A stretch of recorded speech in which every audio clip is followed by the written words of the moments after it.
Hello, everybody.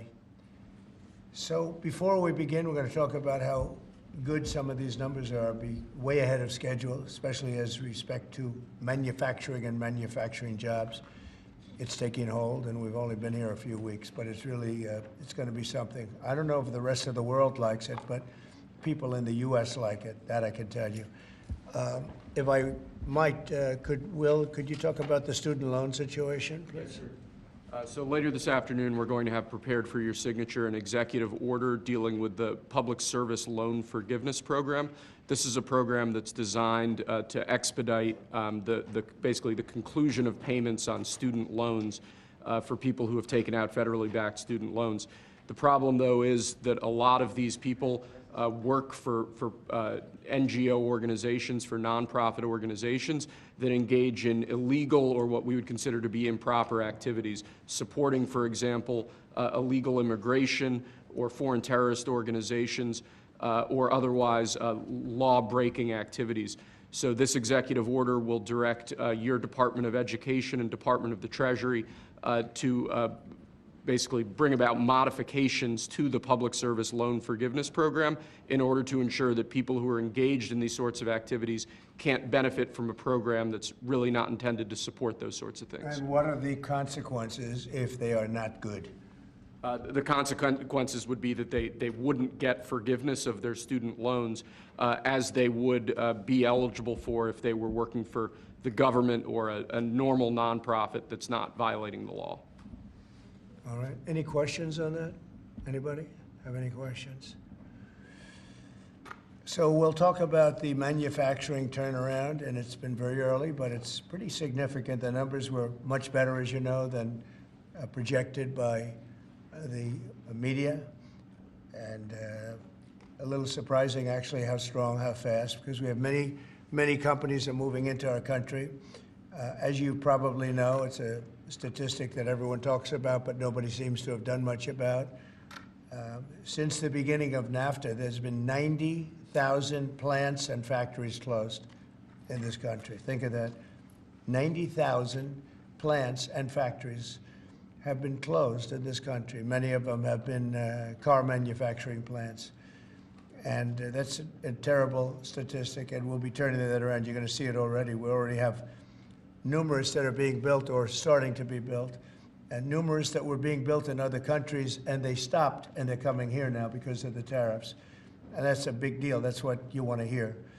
During the last year, the Biden administration saw a loss of more than 110,000 manufacturing jobs, or 9,000 manufacturing jobs every single month. It averaged about 9,000 a month, 110,000 manufacturing jobs. During the first full month in office, we've not only stopped that manufacturing collapse, but we've begun to rapidly reverse it and get major gains. We created 10,000 manufacturing jobs in February alone. That hasn't happened in a long time. And these aren't government jobs, which actually we cut.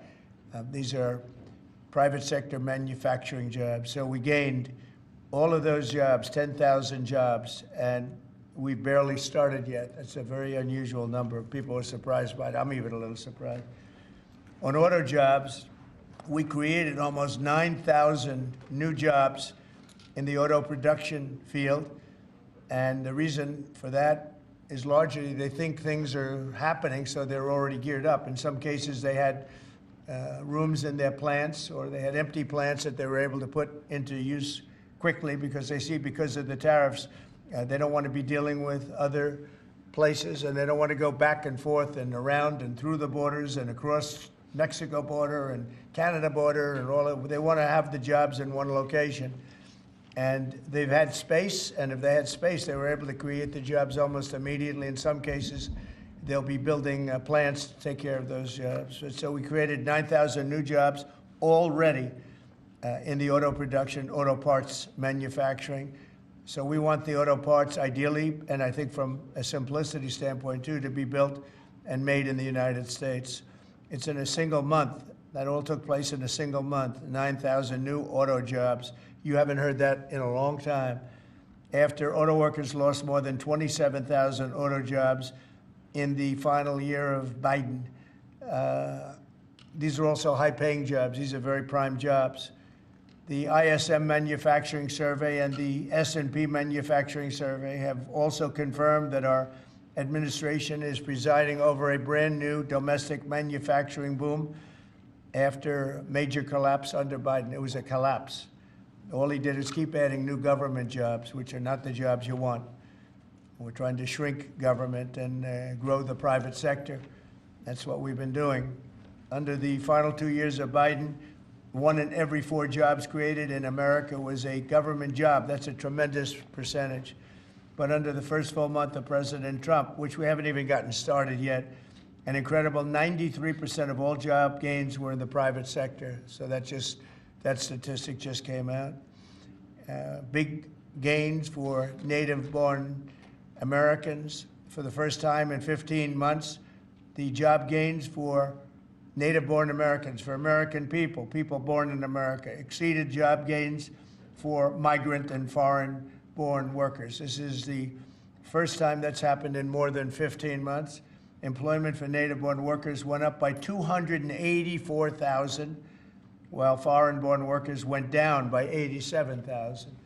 Now, you've heard the same stat where foreign workers were taking up all the jobs or almost all the jobs. In some cases, literally all of the jobs. And now it's 284,000 native-born jobs here, people born in our country, 284,000, while foreign-born workers went down by 87,000. First time that's happened in a long time. So these are incredible numbers, and they're very early. I mean, we're here for 5 weeks, but we have been talking about it since the big win in November 5th. So a lot of these people, they listen to us speak and they say, well, I'm going to gear up, and they're gearing up. And so they've been gearing up. They've had a little time. It's not just 5 weeks. It's 5 weeks plus a few months. And they put it into effect pretty quickly. They have confidence that what I'm saying is going to happen. So with that, I'd like to ask a highly respected gentleman, Kevin Hassett. He's been with us for a long time, and he's been right about a lot. We had the greatest economy in history in the first term, and Kevin was a big part of it. So, Kevin, could you maybe give it a little description, please? Yeah, thank you very much, Mr. Trump.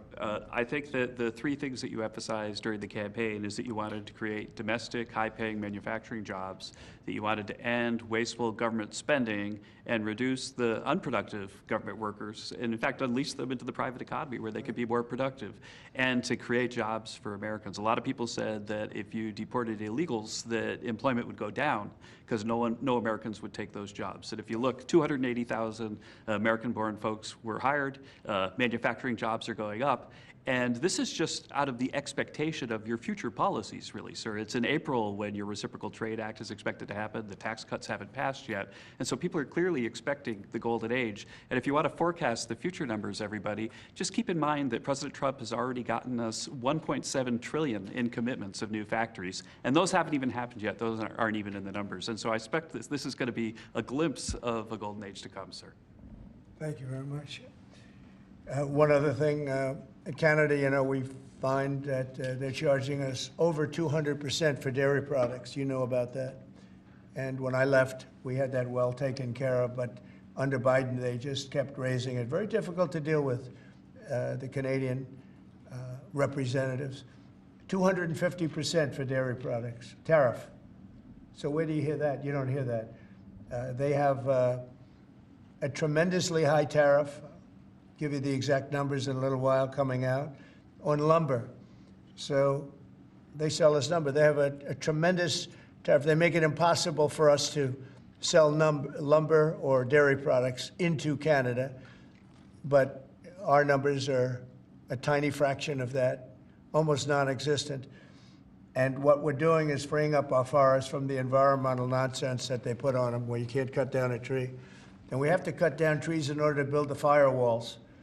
And those trees are sold, but we're freeing it up on an emergency basis because Canada has been ripping us off for years on tariffs for lumber and for dairy products.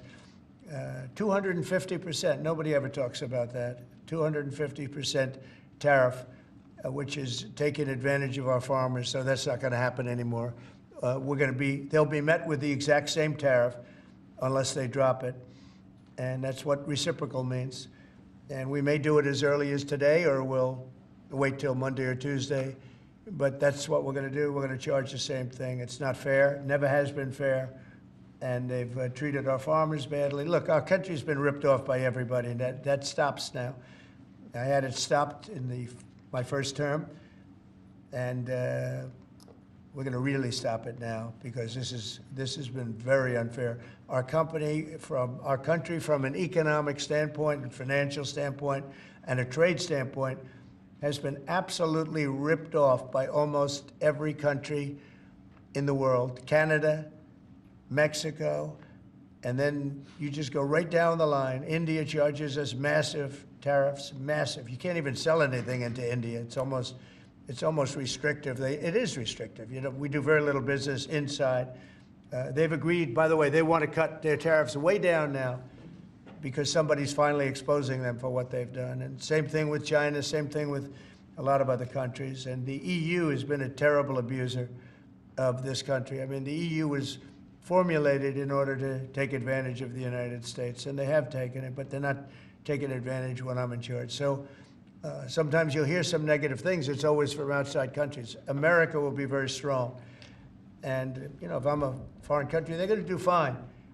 But they can't do like they used to do, because we're going to bring back our business into this country. We need it from a job standpoint. We need it from even just a psychological standpoint. Think of it, 90,000 factories are gone since the beginning of NAFTA. So we're not going to have that, and we're going to see them build it back. Now, we've already had 5 major automobile companies. First time you've heard this in a long time, since my first term, actually, where we were really rocking and rolling, and then Biden came in and he stopped everything. Like, such a stupid thing to do, not even a believable thing. But we have many auto plants now coming in. We have big chip plants. We have the biggest chip company in the world, most powerful, probably one of the most powerful companies in the world. Wouldn't you say, Kevin? And he's coming in, and they're building one of the largest chip plants in the world. That'll be done in Arizona, mostly in Arizona. And that'll give us a big percentage. That one plant will give us a big percentage of the chip market, something we have very little of. You know, we used to have Intel, and Intel was run by a man named Andy Grove. And Andy Grove was a tough, smart guy. I used to read about him when I was a young man, and he did an incredible job. He really dominated the chip business. And then he died, and I guess they had a series of people that didn't know what the hell they were doing, and we gradually lost the chip business, and now it's almost exclusively in Taiwan. They stole it from us. They took it from us, and I don't blame them. I give them credit. I blame the people that were sitting in this seat because they allowed it to happen. We could have protected that so easily. But so we had the chip business, and now it's all in Taiwan, almost exclusive, a little bit in South Korea, but mostly in Taiwan. And it's very important. Everything you do, everything you touch is now about chips. The brake of a car, cars have chips all over the place. I was reading an article the other day where they talk about the brakes of a car are loaded up with chips. Who would think that a brake has a chip in it? But it's all about chips. So that was a big thing. And they'll be investing hundreds of billions of dollars in this country, and we'll be taking back a big, big portion of that industry. We have others coming in too. But a lot of car manufacturers are coming in, and they're coming in fast. And one of the reasons you see these numbers, and again, Kevin said it, and I said it a little bit, but the fact that they know I won the election, so after I was president-elect, they assumed that I was going to do what I said, because I do what I say. And so these numbers really reflect a lot of things that took place since November 5th, right? So, Kevin, thank you very much. Great job. Any questions? Mr. President, how concerned are you that the large-scale federal government layoffs will weaken the labor market? How concerned are you? The large-scale fentanyl what? The federal government layoffs will impact the labor market, will weaken the labor market. Oh. No, I think the labor market's going to be fantastic, but it's going to have high-paying manufacturing jobs as opposed to government jobs. We had too many people in government. You can't just do that. We had too many. This is for 40 years. You know, this isn't just now. This built up and got worse and worse, and they just hire more and more people. You look at Department of Education, it seems like so many buildings I ride by, it says Department of Education. They're all over the place. And we don't even want it. We want the education to be given by the states. It'll be much better. It'll move us to the top of the list from the bottom of the list, and actually save us money. But it's too important to even talk about them. It'll save us a lot of money, but we don't want that. We want education to be given. So you go to Iowa and Indiana and Idaho and all these places, they're so well run. They're going to be producing education that will be the equivalent of, like Denmark is one, and Norway, Sweden.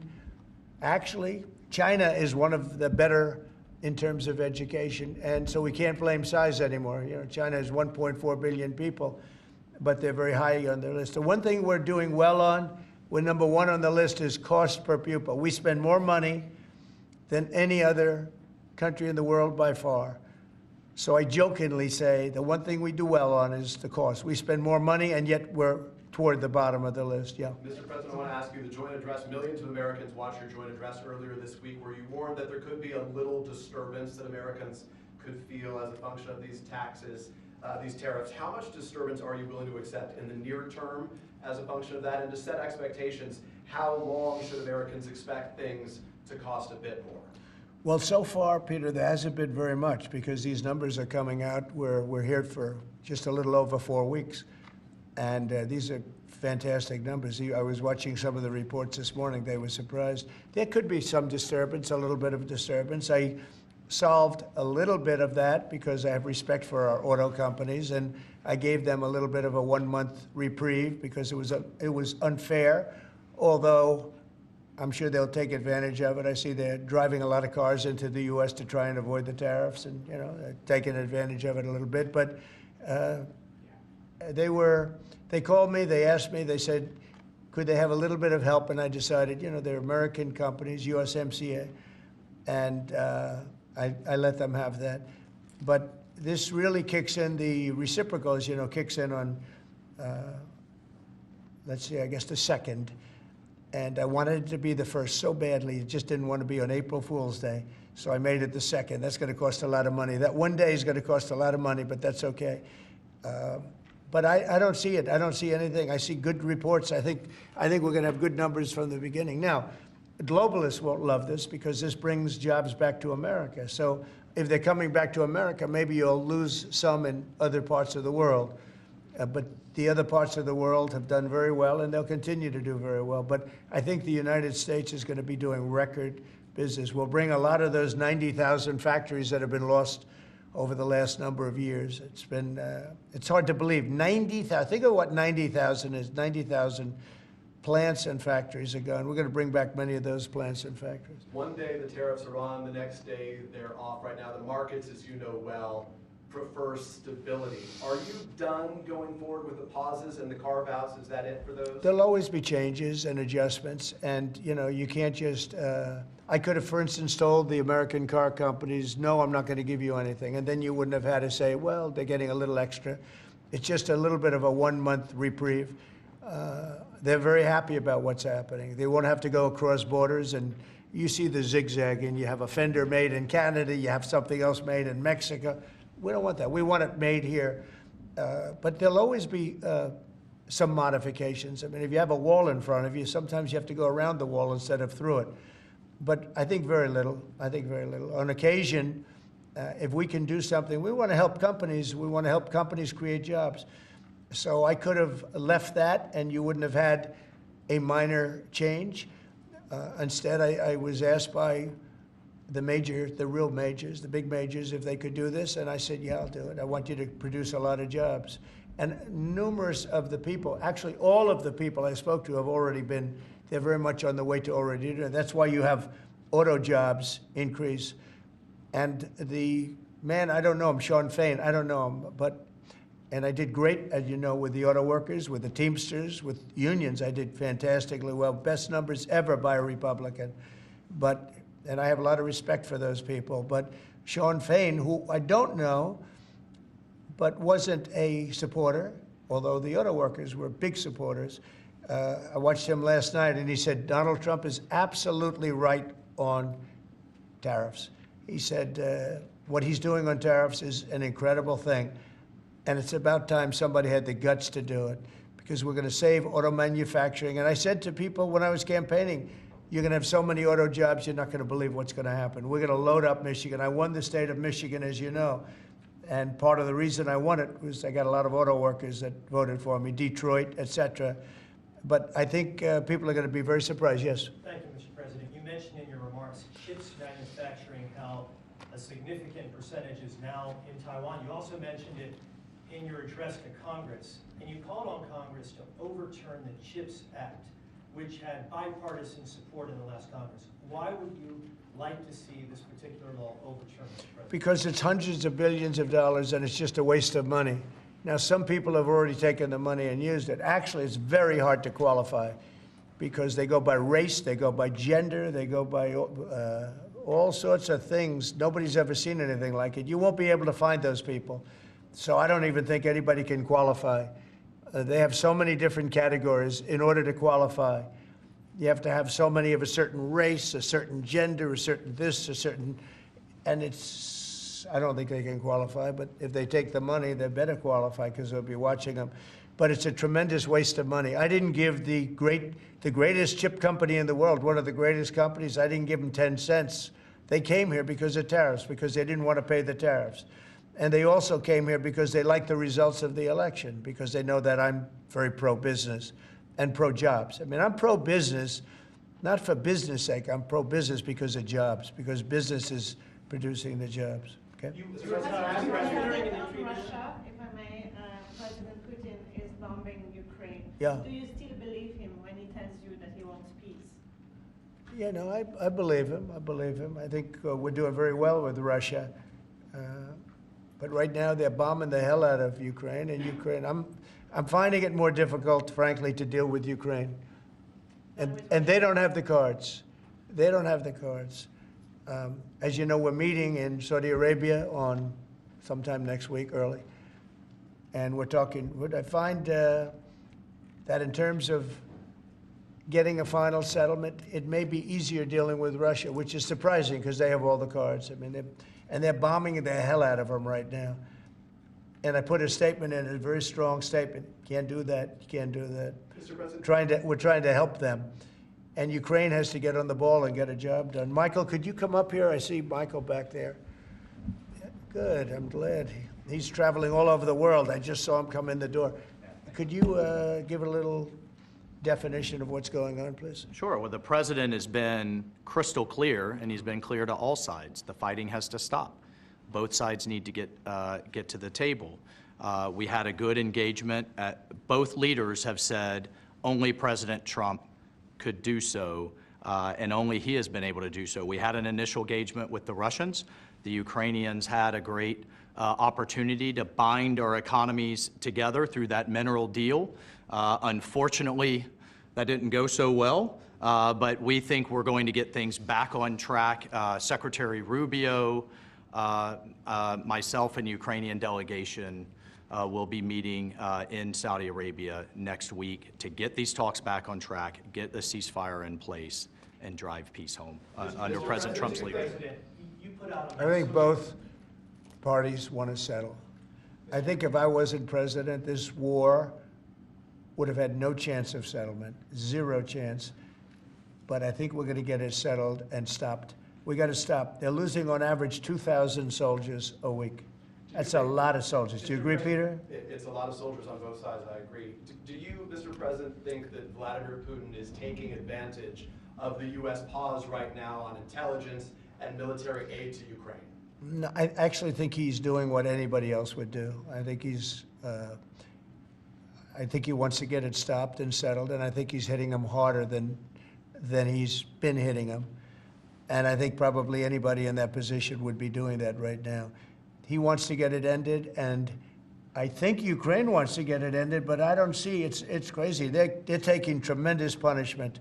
I don't quite get it, but I suspect, Michael, he probably wants to get it ended. He does, Mr. President. The Russians are taking incredible losses on the front. As the president has said, this is a meat grinder of people, of material, of of national treasure, and no one else has any solutions except to let this war continue forever. But I'll add, the president has had multiple conversations and a visit from President Macron of France, Prime Minister Starmer of the United Kingdom. We have the NATO Secretary General coming next week. We have this meeting with the Ukrainians. We've had it with the Russians. All of this in the president's first month in his leadership. We will engage in the shuttle diplomacy, and we will continue to use his leadership and what leverage we have to get both sides of the peace table. It's not going to be easy, but President Trump. This war should have never happened. It would have never happened if I were president, but it did happen. So a lot of other things shouldn't have happened, too. We shouldn't have 21 million people pouring into our country through open borders, many of whom are criminals, very bad criminals, including murderers, thousands of murderers. Many killed, far more than one person, and they're roaming our streets. But Tom Holman and Kristi Noem are doing an incredible job, and we're getting them out of here. And we'll get them out. We'll get them all out. But all these things shouldn't have happened. We shouldn't have inflation. We shouldn't have had this horrible inflation where the prices have gone up. Look at eggs. So we're doing a good job. We're doing a good job. President, in regards to the pause on military assistance to Ukraine, you put out on your social media post today that Russia is pounding Ukraine. That's right. Why not provide Ukraine with air defenses? And what happens, Mr. President, when Ukraine runs out of? Well, because yeah, good question. Because I have to know that they want to settle. I don't know that they want to settle. If they don't want to settle, we're out of there because we want them to settle. And I'm doing it to stop death, more important than anything else. Secondarily, way down the line is the money. So we're in for $350 billion, and Europe is in for $100 billion. They should be in for the same or more than us. And, you know, I watched over the last week or so what's going on in Europe. This thing could end up in World War III if we don't get it settled. This could really end up in a World War III. We got to get it settled. So on Iran, how confident are you that the Iranians will negotiate with you? And is Israel on board with this outrage? Yeah, I saw the hostages the other day. They came in, people that were not young, some young and some older, much older. And they gave, it was hard for them to do it, actually. They gave statements as to what happened. I was asking, what happened? How was it? I said, did you see anybody in there that was kind, like out of the hundreds of people that you were seeing, Hamas? Did some of them wink at you and say, don't worry, you're going to be okay, or give you a piece of bread, or no? I said, were there any people that were, like, kind? I was shocked. The answer was nobody. There was nobody. Just the opposite. They'd be slapped and punched. One man broke his ribs. He couldn't breathe for a month.